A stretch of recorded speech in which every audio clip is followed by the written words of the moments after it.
Yeah, as Mike said, we want to take a few minutes here just to re-go over the Ken Shamrock interview we had last week. Obviously, the biggest guest we've had on this show, that is for sure. My first time talking to him. Mike's talking to him a few times in the past. I want to quick remind everyone, if you haven't checked out that interview, it was pretty in-depth. I was kind of surprised how much we got out of Ken.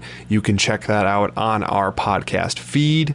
And also, if you are not, please subscribe to us there and comment and review and all those wonderful things, as well as on YouTube. That is on there. Also in clips, little snippets. If you don't want to necessarily watch the whole interview, there's a little shorter, easily digestible videos there. Mike, you handled a good chunk of the half portion of that interview. I was having a little bit of internet technical difficulties. So overall, how'd you feel the interview went with Ken? I thought it went absolutely amazing, man. Ken talks so well for as many fights as he's been in. I mean, we speak with a lot of fighters now that are super punch drunk, and it's kind of sad because even some of them are really young. So Ken just speaking so eloquently still and just so passionately is just really cool to see. It's just a pleasure to be able to call Ken Shamrock, I guess, at any time and just be able to ask him to pop on and discuss epic events like UFC 1 and 5 and so forth. So I just absolutely just had, just delighted to have Ken. And we got so much from him that I really, even as myself, listened to it at least 3 or 4 times. But, I'm a dork. But for you, that was your first time ever meeting Ken or talking to Ken. And so what was it like for you?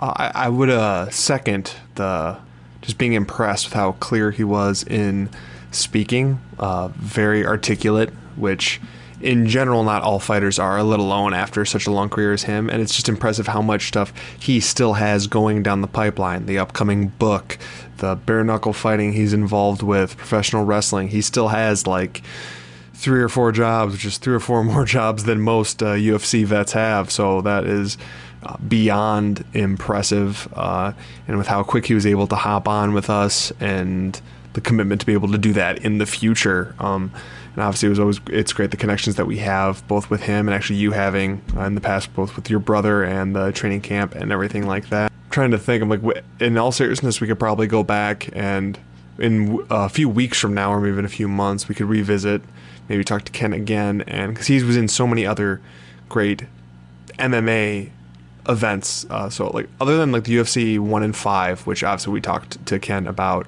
for quite a bit because those were his battles with Hoist. We didn't really talk about the Bellator one that much. He did a little bit. What other fight card that he fought on would you really want to broach with him in the future?